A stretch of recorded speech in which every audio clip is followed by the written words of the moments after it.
আপনারা জানেন আজকে রাষ্ট্রীয় শোক ঘোষণা করা হচ্ছে। গতকালকে আনুমানিক 1টার পরে 1:13 একটা আমাদের জঙ্গি বিমান প্রশিক্ষণ করার সময় বিধ্বস্ত হয়েছে রানওয়ের খুব নিকটে, এবং সেই ক্র্যাশ সাইটটা ছিল মাইলস্টোন স্কুলের একটা বিল্ডিংয়ে, যেখানে আমরা অনেক কোমলমতি ছাত্রছাত্রী এবং শিশুসহ অন্যান্য শিক্ষক এবং অনেকের আমরা নিহত হয়েছেন। প্রথমে আমি তাদের আত্মার মাগফিরাত কামনা করছি। এছাড়াও অনেকেই আহত হয়েছেন এবং তারা বিভিন্ন হাসপাতালে চিকিৎসাধীন আছেন। আমি এখানে আসার আগেই সিএমএইচে দেখে এসেছি। বার্ন ইউনিটে যাবো ইনশাল্লাহ একটু পরে, অন্যান্য জায়গাও যাওয়ার ইচ্ছা আছে। সবাই চিকিৎসাধীন আছে এবং যারা ওখানে ছিল তাদেরকে আমরা যত দ্রুত সম্ভব উদ্ধার করে এবং হেলিকপ্টার ব্যবহার করে এবং ফার্স্ট রেসপন্ডার হিসেবে সেনাবাহিনী এবং বিমান বাহিনীর উদ্ধার কর্মীরা গিয়েছিল, সাথে ফায়ার ব্রিগেড, অন্যান্য যারা ছিল সবাই তাতে রেসপন্ড করেছিল, এবং আমরা যত দ্রুততম সময়ের মধ্যে সম্ভব আমরা তাড়াতাড়ি তাদেরকে এনে চিকিৎসা দেওয়ার ব্যবস্থা করেছি। এছাড়াও আমি নিহত এবং আহত সবার শোক সন্তপ্ত পরিবারের প্রতি আমার আন্তরিক সমবেদনা জানাচ্ছি আপনাদের মাধ্যমে। আল্লাহ আমাদের সকলকে ধৈর্য ধারণ করার ক্ষমতা দিন এবং এই শোক যাতে কাটিয়ে উঠতে পারি সেটাই আশা করি, সেই শক্তি যাতে আমরা পাই। পাইলট আপনারা জানেন, অনেক মিডিয়াতে অলরেডি এসছে, আপনারা দেখেছেন যে পাইলট যখন বিমানটা তার নিয়ন্ত্রণের বাইরে চলে যাচ্ছিল, সে তার সর্বোপরি চেষ্টা করেছে বিমানটাকে একটি খালি জায়গায়, বিশেষ করে ওই মাঠটাই পেয়েছিল যেখানে সে নামানোর চেষ্টা করেছিল, কিন্তু তারপরে তার শেষ চেষ্টা সফল হয়নি বলবো, কারণ বিমানটা আছড়ে পড়েছিল ওই বিল্ডিংয়ের উপরে। কিন্তু সে সেই নিয়ন্ত্রণ রাখার জন্য বা বিমানটাকে দিক নির্দেশনা যাওয়ার জন্য যে মূল্যবান সময় দিয়েছে, তার জন্য তার যে ইজেকশন বলি আমরা, বিমান থেকে বের হওয়ার যে পদ্ধতি আমাদের, সেটা বিলম্বিত হয়ে যায় এবং তার ফলে সে তার নিজের জীবন উৎসর্গ করেছে বা সে আজকে আমাদের মাঝে নাই। এই জন্য আমি একটু আগে আমরা তার ফিউনারাল প্যারেড বা জানাজা করলাম। আমি তার আত্মার মাগফিরাত কামনা করছি আবার, এবং তার শোক সন্তপ্ত পরিবারের প্রতি আমার গভীর সমবেদনা জানাচ্ছি। আপনারা অলরেডি দেখেছেন গতকালকে থেকেই দেশের এই বিপদের সময় আমাদের মাননীয় প্রধান উপদেষ্টা, অন্যান্য উপদেষ্টাবৃন্দ, বিভিন্ন রাজনৈতিক দলের নেতৃবৃন্দ, আইন শৃঙ্খলা বাহিনী, চিকিৎসকবৃন্দ, ফায়ার সার্ভিস, স্বেচ্ছাসেবী, বিভিন্ন সেবা প্রদানকারী সংস্থা, সাধারণ ছাত্র, শিক্ষক ও সাধারণ জনগণ কাঁধে কাঁধ মিলিয়ে পরিস্থিতি মোকাবেলা করেছে। এই ধরনের যখন আমরা ঐক্যবদ্ধভাবে কাজ করি, তখনই আমরা বুঝতে পারি যে আমাদের যে কোনো ধরনের বিপদে আসলে আমরা কতটা ঐক্যবদ্ধ হতে পারি, এবং সুন্দরভাবে কালকে আমরা সবাই মিলে কাজ করেছি এবং উদ্ধার করতে সক্ষম হয়েছি। অবশ্যই সেনাবাহিনী এবং বিমান বাহিনী প্রথম দিকে গিয়েছিল এবং তারা তাদের বিশেষ উদ্ধারকারী যেসব যন্ত্রপাতি আছে, বিমান বাহিনীর হেলিকপ্টারের মাধ্যমে তারা ফার্স্ট রেসপন্ডার হিসেবে সমস্ত আহতদেরকে এবং নিহতদেরকেও নিয়ে এসেছিল ওখান থেকে। আমি আপনাদেরকে জানাতে চাই যে সরকার বা আমাদের মাননীয় প্রধান উপদেষ্টা প্রথমেই বলেছেন যে এদের যারা আহত হয়েছে তাদের সুচিকিৎসার বন্দোবস্ত করতে হবে, এবং সে ব্যাপারে তাদের কাছ থেকে আমরা সম্পূর্ণ আশ্বাস পাচ্ছি। ইনশাআল্লাহ সমস্ত ধরনের চিকিৎসার ব্যবস্থা তাদের করা হবে। সরকারের পাশাপাশি বিমান বাহিনীও সবসময় হতাহতের পাশে থাকবে এবং থাকছে। আহতদের সুচিকিৎসা নিশ্চিত করতে যা করণীয় আমরা সবকিছু করব। ইতিমধ্যেই গতকালকে আমরা একটি উচ্চ পর্যায়ের তদন্ত টিম গঠন করে দিয়েছি। তারা অতি শীঘ্রই এই তদন্ত করে বের করবে যে কি ঘটনা ঘটেছিল, এবং তার ভিত্তিতে আমরা ভবিষ্যতে যদি কোনো কিছু ভুল ত্রুটি থাকে তার অবশ্যই ব্যবস্থা নিব। আপনাদের মাধ্যমে আমি দেশবাসীকে একটা বিশেষ অনুরোধ করতে চাই, সেটা খুব জরুরি আমার জন্য আপনাদের মাধ্যমে বলা। সেটা হচ্ছে, দয়া করে আপনারা দেশের এই বিপদের সময় সোশ্যাল মিডিয়ার বিভিন্ন গুজব, মিস ইনফরমেশনে কান দেবেন না। একটি শক্তিশালী বিমান বাহিনী দেশের স্বাধীনতা ও সার্বভৌমত্বের জন্য অপরিহার্য। দয়া করে গুজব ছড়িয়ে দেশের সার্বভৌমত্বের এই স্তম্ভকে দুর্বল করে দেবেন না। এই মর্মান্তিক দুর্ঘটনায় আপনাদের সবার মতো আমারও হৃদয় ভেঙে গেছে। আপনারা জানেন যে আমি মাত্র সফরে বেরিয়েছিলাম, একটা জরুরি সফর ছিল। আমি ওই বিমানবন্দর থেকেই সরাসরি ফিরে এসেছি আজকে সকালে। যখন সংবাদ পেয়েছি আমার বাকরুদ্ধ হয়ে গিয়েছিলাম যে অনেক দুর্ঘটনাই হয়েছে সারা বিশ্বে বিমান বাহিনীতে বা বিমান দুর্ঘটনা আমরা জানি হইতেই পারে, কিন্তু এই ধরনের একটা হয়েছিল কিছুদিন আগে আমাদের প্রতিবেশী দেশে, যেখানে জনগণ অনেক মৃত্যুবরণ করেছে। আজকে গতকালকে আমাদের দেশে একটা হয়েছে। সেই ধরনের দুর্ঘটনা খুব সচরাচর হয় না। এটা আমাদের জন্য খুবই দুঃখজনক, কিন্তু একটা কথা বলতেই হয়, যখন দুর্ঘটনা হয় সেটা আল্লাহ জানেন কেন, ভালো মন্দ কি আছে এটার ভিতরে। তবে যে অপূরণীয় ক্ষতি হয়ে গিয়েছে সেটা রিকভার করাই হবে আমাদের মূল কাজ। বা যদিও জানি এটা কোনোভাবেই পারিবারিকভাবে আমরা সম্ভব করতে পারবো না, বাট আমি যেটা বলেছি বারবার যে আমরা তাদের পাশে থাকবো, আমরা সম্মিলিতভাবে অনেকেরই কষ্ট কিছুটা হলেও লাঘব করতে সক্ষম হব ইনশাআল্লাহ।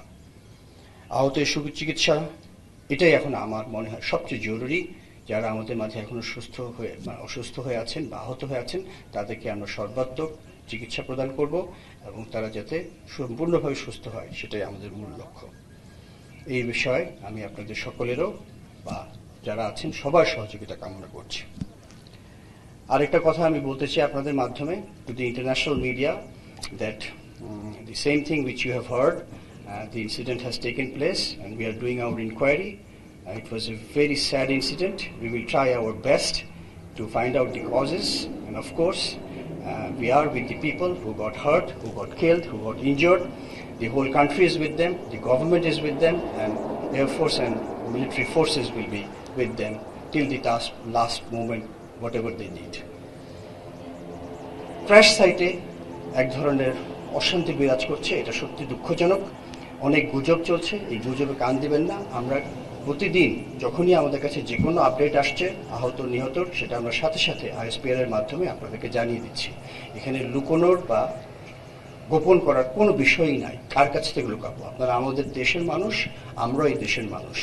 দুর্ঘটনাই আমরা চেষ্টা করছি যেটাকে সম্পূর্ণ নিয়ন্ত্রণে নিয়ে আসতে, এবং এখানে যদি আমাদের মধ্যে অস্থিরতা বিরাজ করে তাহলে কারোরই ক্ষতি হবে না, আমাদের দেশের ক্ষতি হবে। আমার এতটুকুই বক্তব্য ছিল। আপনাকে আমি একটা কথা বলি, দুর্ঘটনা প্রতিরোধের তো আমরা দৈনন্দিন ব্যবস্থা নিই, আমাদের বিভিন্ন ধরনের পরিকল্পনা চলমান আছে। সারা বিশ্বে যেভাবে হয় সব জায়গায় আমরাও সেটা করে চলেছি, তারপরেও দুর্ঘটনা হয়। আপনি উন্নত বিশ্বেও দেখবেন বড় বড় যেটা অত্যাধুনিক জঙ্গি বিমান আছে সেগুলিও দুর্ঘটনায় পতিত হয়। কিছুদিন আগে F-35 এর মতো জঙ্গি বিমানও দুর্ঘটনায় পতিত হয়েছে। তো সেটা তো কেউ গ্যারান্টি দিবে না, বাট আমরা অবশ্যই এই দুর্ঘটনা থেকে শিক্ষা নেব এবং ভবিষ্যতে এটার প্রতিকার করবো ইনশাআল্লাহ। বিমান সাধারণত সহজে পুরানো হয় না, প্রত্যেকটা বিমানের একটা লাইফ টাইম আছে। সো এই বিমানগুলি প্রায় 30 বছর পর্যন্ত লাইফ থাকে। সো 1 যুগ 2 যুগ কোনো ব্যাপার না, ব্যাপারটা হচ্ছে আমরা এটাকে ঠিকমতো রক্ষণাবেক্ষণ করতে পারছি কিনা।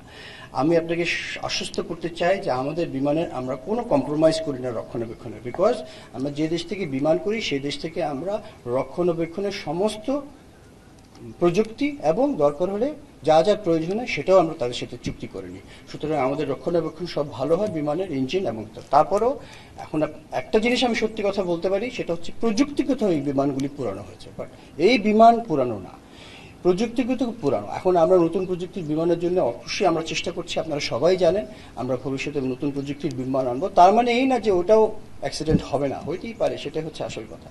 কিন্তু আমরা এই বিমানগুলি আমরা যথাসম্ভব ভালোভাবে মেরামত করি, দেশে এবং বিদেশে সব জায়গায় আমরা এগুলিকে ওভারঅল বা যা যা মেনটেন্যান্স প্রয়োজন হয় সেগুলি করি।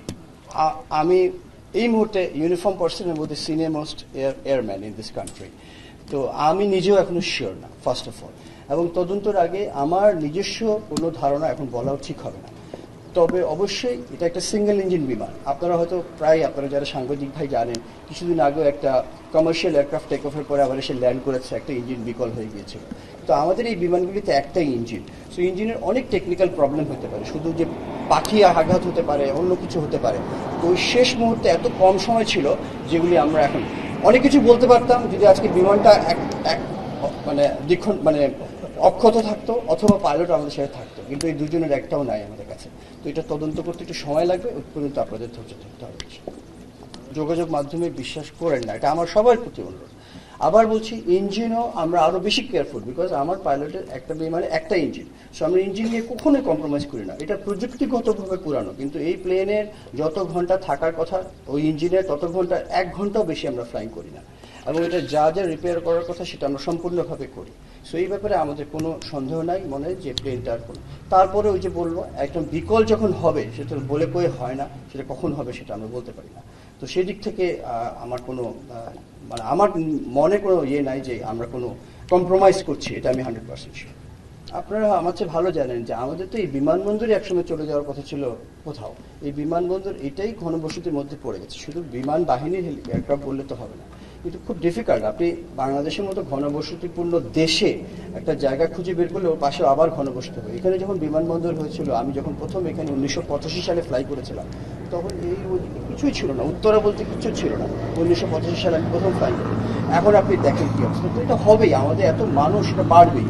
তো এটা একটা বিরল ঘটনা ঘটেছে, এটার সাথে আমরা ঘনবসতির সাথে সম্পর্ক করা ঠিক না। আমাদের দেশ ছোট, সব জায়গায় মানুষ, তো আমরা সব জায়গায় অপারেট করি। সেটা আমাদের মেইন বেজ। আমার সমস্ত বাংলাদেশের ভালনারেবল এরিয়া বলি আমরা, সবচেয়ে ইম্পর্টেন্ট জায়গা হচ্ছে এটা। সমস্ত ভিআইপিস এখানে থাকে, আমাদের স্থাপনাগুলি এখানে আছে, পার্লামেন্ট এখানে আছে। সো এটার একটা প্রোটেকশনের ব্যাপার আছে। সো এখানে এই ধরনের একটা স্ট্রং এয়ার বেস থাকা এখানে খুবই দরকার।